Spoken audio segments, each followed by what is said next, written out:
Manchester United will not be risking Rasmus Hojlund for the game this weekend. United are desperate for goals. They're desperate to get first-team players back and add a little bit extra to that front line. They're not going to be risking him, no. Big report from ESPN on where United are at with Rasmus Hojlund and the new approach and hopefully the way we're going to see things going forward now with Manchester United, where we keep getting this recurring injury issue constantly with the same players. United's approach to that and what's happening there. Luke Shaw as well involved in, obviously, injury talk. It has to be. We talked a little bit on it last night. Update on where we're at with Luke Shaw as well. As the international players do return, everybody's coming back. Just a handful of players now left. We'll go through all of the updates from international duty. Still looking good for Manchester United and big selection headaches for Ten Hag this weekend. When have we ever been able to say that with Manchester United game coming up? It's all here on Forever United TV. We've got your morning update, getting you up to date with everything going on with United before you start your day. You don't have to scroll through any of the news. I've got it all covered for you right here in the show. Please give the video a like. Let's get started with getting as many likes as possible for the day. And obviously make sure you hit that subscribe button to make sure you miss out on no Manchester United updates and everything going on around the club. Let's get straight into the video. I want to get some of your comments on the situation where we're at right now as well. Interesting one from ESPN first of all today was talking in depth about where Manchester United are at with Rasmus Hojlund. We've talked continuously and there has been some reports. I can see Saeed's in there. 3 a.m. in New York. What are you doing up at this time, mate? Get that jet lag sorted, Saeed.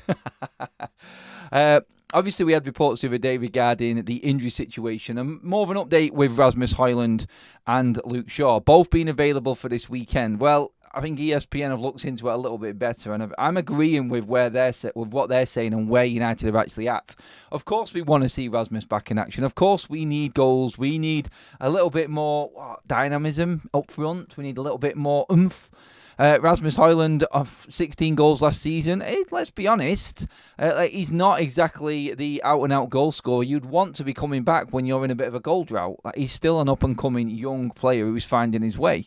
But times are that desperate with a lot of Manchester United fans and a lot of things going on with United right now that they'll just get anything back up there, thinking that it's going to be the cure to the problem. It's not. The problem has been created by this desperation to get players back continuously because we have not looked after these players properly. Ten Hag bringing players in, overplaying players, in my opinion, last season continuously, burning players out. This season seems to have taken a bit of a different approach, so hopefully he's learnt from mistakes from last season and is now implementing a new system in. Obviously, there's new medical team. Manchester United are still looking for that one more medical staff. They are one man down still, which is crazy considering the shit situation that we had ourselves in last season. So I don't know what's going on there or why that's not been rectified yet. But the approach for Rasmus Hojlund is simple as this. Even if it takes another 3 weeks, they're going to leave him out and make sure that he is fully fit and completely recovered and ready. We've seen the videos and we've seen all of that. He's doing everything he possibly can to actually get back out on the pitch there and help the team out. That's fantastic. The attitude is everything that Man United want to see. Man United fan base just want to see players going through everything they possibly can in the gym, in the recovery rooms, physio, everything like that, just to get back out on the pitch. Actually, like Ten Hag said last season, I have to see him, he has to want to play. And he was talking about players like Martial and injury-prone players when he said that. And he constantly said it last season. And he was a lot of alluding to the likes of Martial. He has to want to play. Ten Hag wants players to play through the pain barrier, it would seem. If it's a niggle, can we get past it? Is it going to do any damage? Look, you have to be very, very careful with modern-day footballers. Modern-day athletes, to be honest. You have to make sure that everything is right, everything is well-tuned and ready, full preparation, and every single Premier League club is that, and they do that. But you've also got to take into consideration the player's mental strength in dealing with things, his worry about doing it again. Therefore, if he goes out on the pitch with a little bit of a niggle, or he knows that something might go again because he's not fully recovered and he's maybe had to take a painkiller injection or something like that. I don't even know if that happens these days. It was just the old days. I remember Wazza again, that Bayern Munich game, and I remember it like it's yesterday.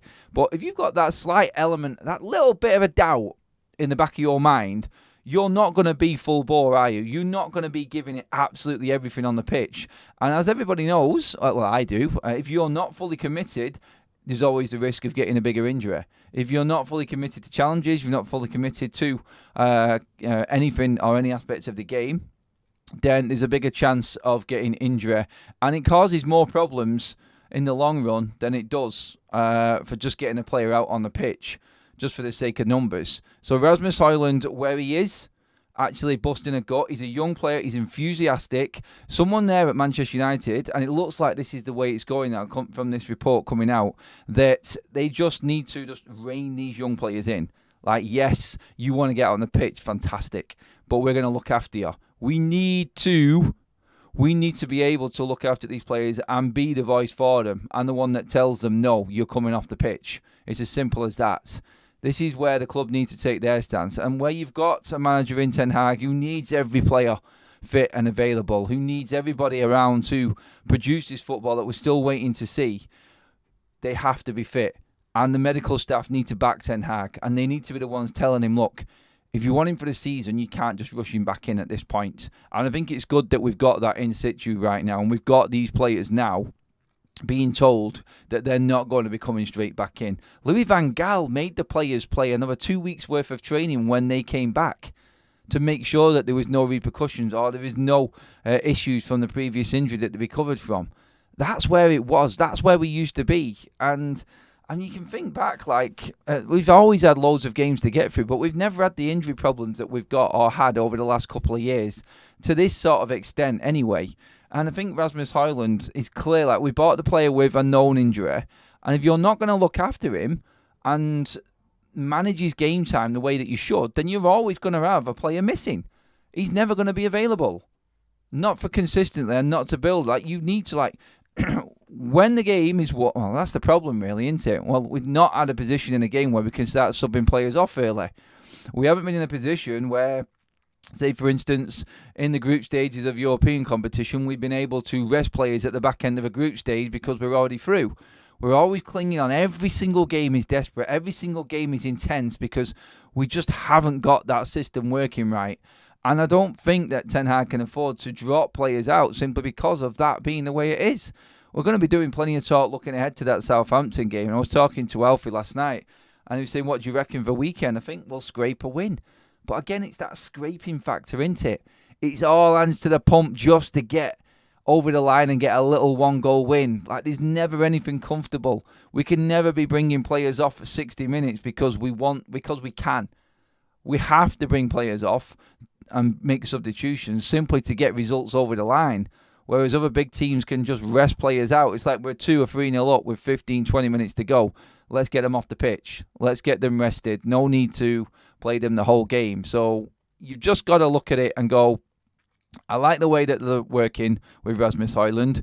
It looks like he's chomping at the bit to go. The player's attitude is right, but still, you have to look at it and say, let's not kill him. Let's not rush him back and make this even worse, because the excuses will come out later on. So really, let's get Joshua Zirkzee up front against Southampton. Let's get him playing like he has been doing for Holland this week. And let's just push forward from there. I think that's the important thing in all of this. And I do believe that United are moving in the right direction with it. As painful as it is in still having players actually sat on the sidelines or in the injury room, it is really frustrating, I know. But I'd rather see these players fully fit, smashing it later on in the season. There's plenty of games to go. And if Ten Hag is looking at it in the long run, then he will listen to the medical staff. Hopefully the medical staff are going to be on the same page as Ten Hag this season. We don't get the same scenario we did last season, because that was a joke, an absolute joke how the medical staff let him down.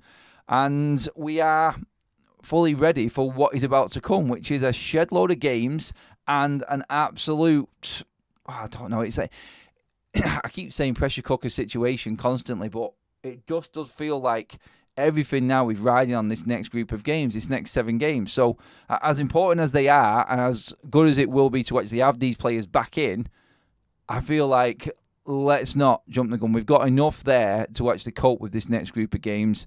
And Rasmus Hojlund, if he's not 100%, should be nowhere near that matchday squad. I'll go into Luke Shaw now and I'll get your comments in as well. But Luke Shaw, obviously, we've not seen many pictures of Luke Shaw in training or anything like that. United are keeping it very sort of hush with Luke Shaw. But again, Mazraoui didn't play last night for Morocco. He was rested for the 90 minutes. So that's 90 minutes that he played at weekend and then fully rested for this week. Already on his way back home. Diogo Dalot already back home. So fullback situation completely covered. No issue, no drama. Luke, just forget it. Sit out. And we said this last night. Luke Shaw now needs to be sat on the bench, I think. Just start. Look, use Luke Shaw as a squad player. There's no reason why Luke Shaw should be the out-and-out number one right now. Look, let's just use him sparingly and manage him like we said with Rasmus Hojlund. There's no need to be saying just because he's back he needs to come in. There's nothing desperate there in that situation. Let's ease him in slowly, and if he works his way up performance-wise to being back in at number one, so be it. There's no reason why Luke Shaw should be just thrown straight back in simply because he is Luke Shaw and he used to be Manchester United's number one choice left back. Let's not even go there. It's not even worth risking another player. And you know what? I think he's going to be disappointed if he's not playing and not starting. Obviously, it used to be his position solely and he used to have it nailed down. But look, I think even he will have to admit at the age he is, the situation he's in right now. Obviously, we've seen it we've seen it in the Euros with England. Look, he's just going to have to be used sparingly. And do you know what? If Luke Shaw's coming on the pitch with 20 minutes to go when we need to shore things up, it might not actually be a bad thing. Luke Shaw may be that decent bit of experience that we need to see out a game. And I think we could use him that way better than actually starting him in games. We need that energy. We need that reliability at the back. And we've already got it in Mazraoui and Diogo Dalot. So no need to change that up. No need to change it. Defensively, we've made certain errors before in games, the ones against Brighton. But obviously Liverpool, well, again, hopefully we can learn from that. But I would want to keep the fittest players that we possibly got on the pitch, especially coming back from an international break and you've got the first game in the weekend and you're away from home in the Premier League. Everybody knows that is a nightmare situation. And we've got all of the South American players coming back a little bit later and we're on the first game. I think we should be doing a bit of a Jurgen Klopp and moaning and bitching that we've actually got the first game back after internationals. But just get on with it. That's all I say. Get on with it. We've got enough players there to go out there and beat Southampton at weekend without the injured players that we're trying to bring back quicker, or we're maybe not bringing back quicker now. We have just passed over 100 likes. Thank you, everybody. Keep them likes coming in. Well over 600 in the room with us for the early morning show. Your update on everything Manchester United. Make sure you've also hit that subscribe button as well if you haven't already. Into the chat we go. We have a donated member, first of all, from Huggles. Thank you. And that's gone to Kanshirus. I think that's how you pronounce the name. Sorry if I have said that wrong. Yeah, I have noticed that Saeed is in the house there as well, giving his comments. Big up to Saeed over in New York right now, doing his thing. Love that. Make sure you catch Saeed's vlogs from New York. They've got, what's he on now? I think episode 4 is out now. So go check out Saeed's channel, Saeed TV as well, guys. He's doing his bit of a tour around New York. And Mr. Miracle in the chat says, really hope Hojlund can get over this. We shouldn't rush him. He is the kind of guy who gives 100% on the pitch. He said, harness that. Make sure you can use all of that. If it's only at 78%, don't use that because that's when the injuries come. That's quite clear.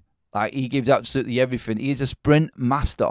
And obviously we know back injuries are linked with hamstrings. And if he is going full bore and sprinting like we've seen in pre-season, one sprint, out you go. 6 weeks. You cannot afford to do it. He needs to be 100%. So let's make sure that he's bang on the money and then we'll get the best of Rasmus Hojlund again. Even if it is later on in the month or even into October, it doesn't matter. That's when he can be more effective. By the end of October, Erik ten Hag will be gone, says Gehan. Gary says, just out of interest, do the academies have these injury problems? There's a few of them who have had injuries, yes. I'm not going to deny it, just to sort of people will say I'm just trying to dig Ten Hag out again here, but no.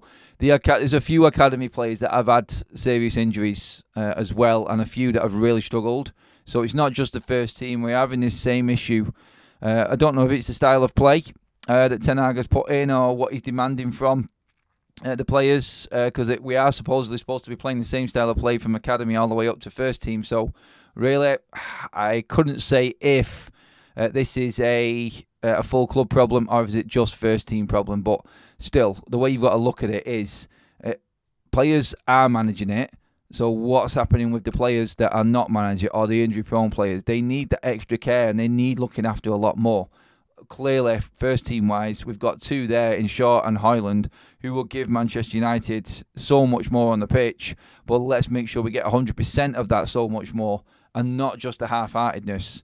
Sean S. says, Adam, have you read that what people post about the manager when he does not immediately throw them in? He is a bad manager when he does not throw them in, and a bad manager when they play him and get injured. Well, not really, mate. That's just a bit of social media madness. There's nothing really in that, Sean. It's like people have a go at me all the time for having a go at him. Look, I don't. I break it all down. People pick what they want to pick out of different conversations. Look, at the end of the day, what you'll always get from me is, don't rush the player back. Don't rush him back. My argument with Agate the other day regarding Ten Hag and not playing him, I think he's been completely proved wrong that Agate is fit enough to play at least an hour. The only problem we've got with Manuel Agate is, obviously, he is. I think he's playing at, their game England time is 11 o'clock tonight.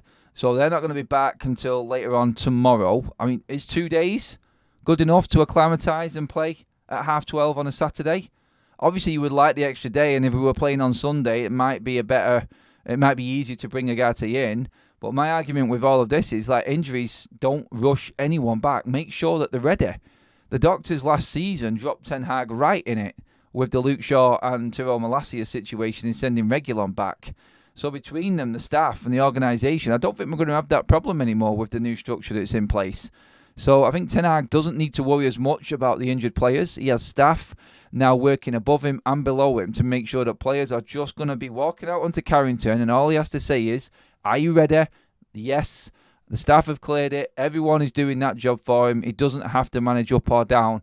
That's the difference this season. The structure that's in place at Carrington is going to make sure that is something that Ten Hag doesn't have to think about or worry about anymore. So, yeah, I'm looking at that and I'm going, at least now he's got the backing behind the scenes. And people picking out comments and saying, like, look, everyone's always going to do that. Like, there's a lot of people that have just completely given up on Ten Hag and just said he's just not good enough, and they'll pick out absolutely everything. I'm not one of them that's going to pick up on everything like some people actually say. Look, the medical staff let him down last season. I do think that the style of play is crap, and he has to find something this season. I don't like it. I don't. Everybody knows that. But in terms of picking out playing players that are not in, like, no. Anybody with any sense, anyone who thinks that he should just be playing Rasmus Hojlund because he's said that he's all right, is stupid, basically. You shouldn't be playing a player unless the medical staff have said he is 100% ready. I don't even think they should be putting him on the bench unless they know he can play a full 60 minutes. He has to be looked after. Otherwise, it is a waste of investment and you're going to ruin another career. Chris Jackson, Adam, can you mention the disgraceful British press for lying about Ten Hag losing a testimonial game that he actually won?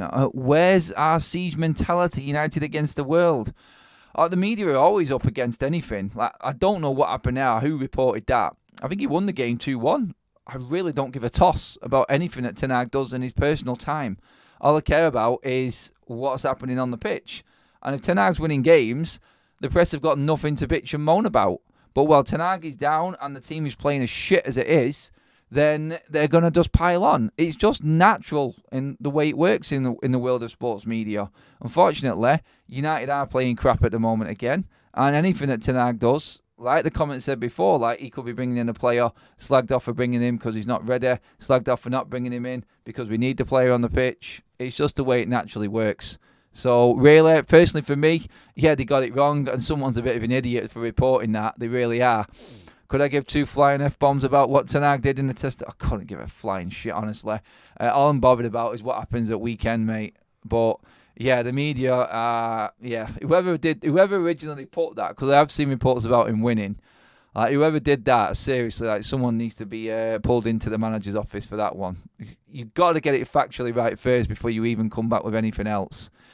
John says, Adam, every player that's the first, every player after the first 2 games never go on the pitch fully 100% fit. Need to judge if playing could cause a long-term injury or not. Look, when it comes to the 100% fit side of things, you need to know that you can play a certain amount of minutes in a game. And then the management and the coaches need to know when that player needs to be brought off. It's simple as that. But you need to be able to at least play an hour. And then adrenaline and managing themselves on the pitch. And that's what professional footballers do from that point forward. That's how they judge it. So they are fit. And when you say that they're 90 minutes fit, I don't think anyone ever is 90 minutes fit, even when they're all the way through the season. Look, they have to manage themselves and go full bore. It's like when you're trying to run a marathon. You can't say that you're going to be as fit at the start of the marathon as you are when you're 20 miles in. You have to sort of manage yourself and move differently. But you at least need to be playing and be able to play for 60 minutes, I feel. And if you've got that in you, then you can play the game, be subbed off, or be on the bench and subbed on. I think that's how it works. James Dawson says the international break is terrible, but at least some respite from the pain of watching United. Look, we're all buzzing to be back this weekend, and we're all chomping at the bit to get back to normal football. I mean, the good thing, and I've kept on saying it throughout this international break, is no injuries, players in form, players getting exact minutes that they actually need. And will be absolutely primed and ready to go as best as they can be for this game against Southampton, which is why I made the video this morning about the injury caution between Rasmus Hojlund and Luke Shaw and players like that, and no need to bring them in. We've got more than enough to get through Southampton and then probably Barnsley. And then let's see where we're at with Crystal Palace when they've had another full week of training and the full squad is back. Let's look at that. I think that's more important, I feel. I don't want to be rushing these players back in for Southampton. There's no need. And I'd rather wait out until Crystal Palace, or even past that if we need to. Let's just give ourselves every opportunity of winning a game. And you only have that opportunity if you've got fully fit, fully committed players. We know as United fans that we've seen players half-heartedly walking around pitches and not putting in maximum effort for a bit of time now. Certain individuals, we need everyone who's willing to put it all in. And the staff and the coaches need to make sure that they're fit enough to do that. And that's their job. And it's important that they do get to that. Bruno picked up a knock, but nothing serious. Yes, he did. A quick poll is in as well. How are we feeling for Saturday's game? Excited, need football back. Nervous, enjoy the break already. Enjoyed the break already. Sorry, confident we will turn this around. Excited, need football back is winning the vote at the moment on that one. I'm pretty much in that camp as well. Please keep liking the video, guys. We're creeping up to that 200 like mark. Thank you, everybody, for joining us on the early morning show. We've got your updates coming in. In terms of internationals, obviously, Ahmad is done now. Anana is done. Ericsson is done. Bruno and Delo are both done as well. We've got, I think I said Mazraoui. He's already coming back. Tonight, it will be flying home for Matthias de Ligt, Joshua Zirkzee, Kobe Mainoo and Harry Maguire. So 4 more United players back tonight. Obviously, we've got the late games tonight for Lisandro Martinez, Alejandro Garnacho and Manuel Ugarte. So they should be back tomorrow. So, yeah, everyone pretty much who's needed will be back by Wednesday afternoon, Wednesday evening. And then we've got Thursday, we've got Friday, 2 days full preparation. Is that enough to play Manuel Ugarte?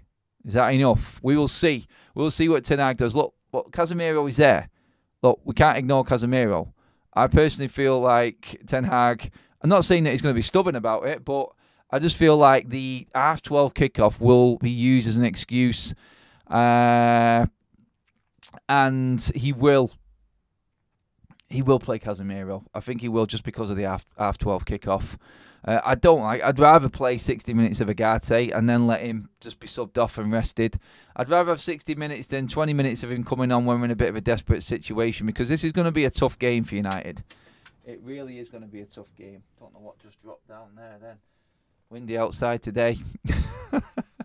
Well over 800 in the room. Thank you, everybody, for joining us. We're going through, if you just need a catch-up, the injury situation with Rasmus Hojlund not being rushed back in and Luke Shaw not being rushed back in for this weekend. Sensible soccer. Fantastic game back in the 90s, that. Also, there's been some reports. There's been a lot of transfer sort of talk going on. I'm trying to move away from the transfer talk now because we need to concentrate on everything that's happening with the team as it is. But Romero, centre-back from Spurs, where did that story come from? And United supposedly being interested in Steven Romero, centre-back. Look, the reports are that Spurs didn't want to let him go. I'm not surprised. And there will be more bids going in next summer for him. I think he'll have 2 years left on his contract. He'll be 28.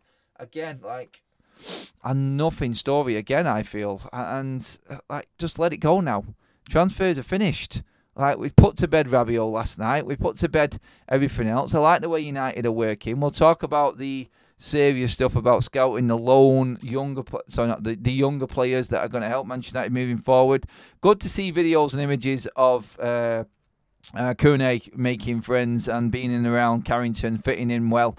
This could be one really for us to watch and get excited about. I know I made that full video about Kone the other day and what he's going to bring to Manchester United, but I just feel like we need to be looking at this now as an actual possibility going forward.